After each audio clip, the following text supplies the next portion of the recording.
एक आदमी जिसका कोई असली नाम नहीं था, एक ऐसा इंसान जो अपनी जान से ज्यादा अपने देश से प्यार करता था।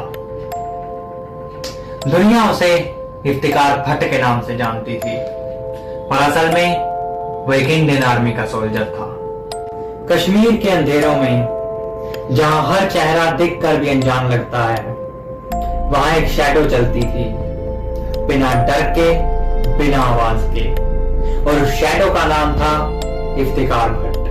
मार्च 2004, एक छोटी सी बैठक, एक छुपा हुआ घर और सामने बैठे दो आदमी, अबू तुरारा और अबू सफजार, हिजबुल मुजाहिदीन के टॉप कमांडर्स, और उनके सामने था एक नया आदमी, इफ्तिकार।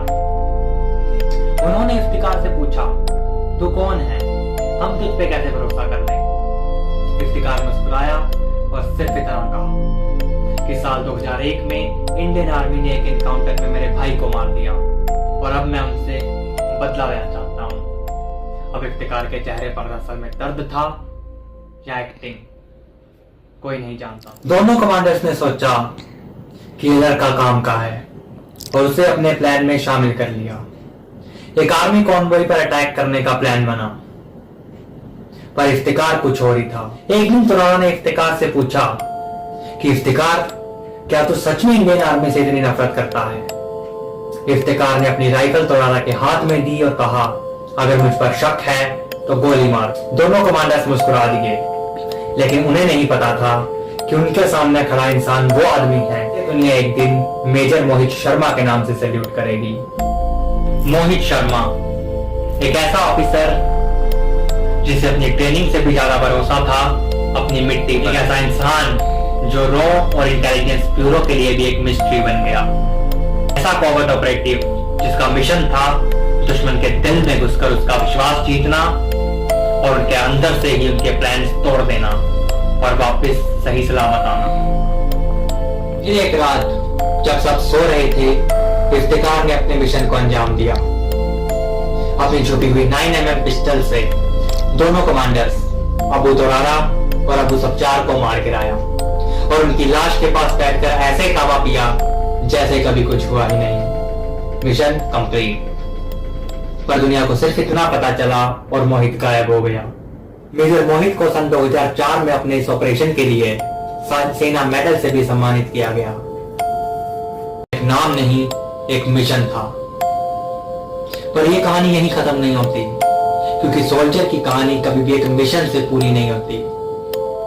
कश्मीर के अंधेरे से निकलते ही कहानी वापस लौटती है 1978 के रोहतक में, जहां एक मां ने एक सिपाही को जन्म। मोहित के पिता राजेंद्र शर्मा पंजाब नेशनल बैंक के एम्प्लॉय थे और मां सुशीला शर्मा दिल्ली जल बोर्ड में काम करती थी।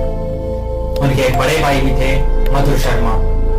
घर में सपने थे कि दोनों बेटे इंजीनियर बनेंगे, पर मोहित अलग था। जब बचपन में सारे बच्चे टॉय गन से खेलते थे, मोहित असली फौजी बनना चाहता था।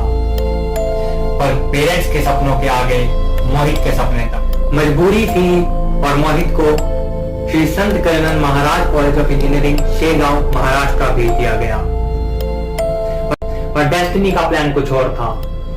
मोहित ने एनडीए का एग्जाम दिया और पास भी कर गया, लेकिन जब एसएसबी का कॉल लेटर उसके घर आया तो उसके पेरेंट्स ने उसे छुपा दिया, क्योंकि वो नहीं चाहते थे कि मोहित आर्मी ज्वाइन करे।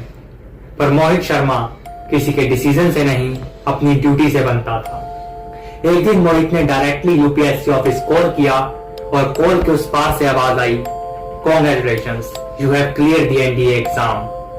बस उस दिन एक सोल्जर बन गया।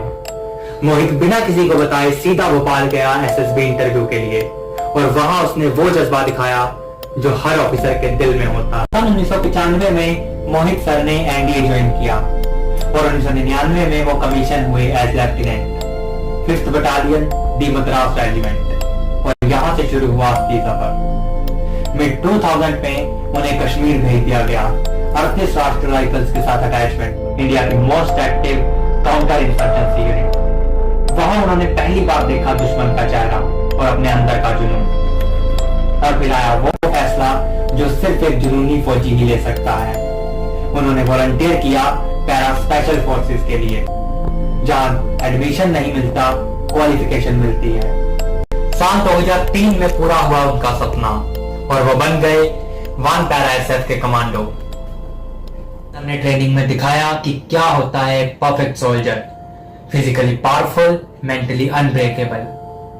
उनके एक्स्ट्रा ऑर्डिनरी परफॉर्मेंस ने रॉ और इंटेलिजेंस ब्यूरो का ध्यान उनकी तरफ खींच लिया और उनका चुनाव हुआ एक कॉवर्ट ऑपरेशन के लिए, जिसमें उन्हें एक नया नाम मिलना था, इफ्तिकार भट्ट। इस ऑपरेशन में झूठ और सच के बीच में सिर्फ एक आदमी खड़ा था और उस आदमी का नाम था मेजर मोहित शर्मा। और फिर एक नया मिशन लिखा गया, कश्मीर के अंधेरों में घुसकर देश के दुश्मनों के बीच उन दुश्मनों के रंग में रंग कर एक हिंदुस्तानी सोल्जर ने उन्हें ही खत्म कर दिया। तो शुरुआत थी, असली इम्तिहान अभी बाकी था। लेकिन ये कहानी यहीं खत्म नहीं होती, क्योंकि आगे कश्मीर में जो होने वाला था वो किसी ने अपने सपने में भी नहीं सोचा।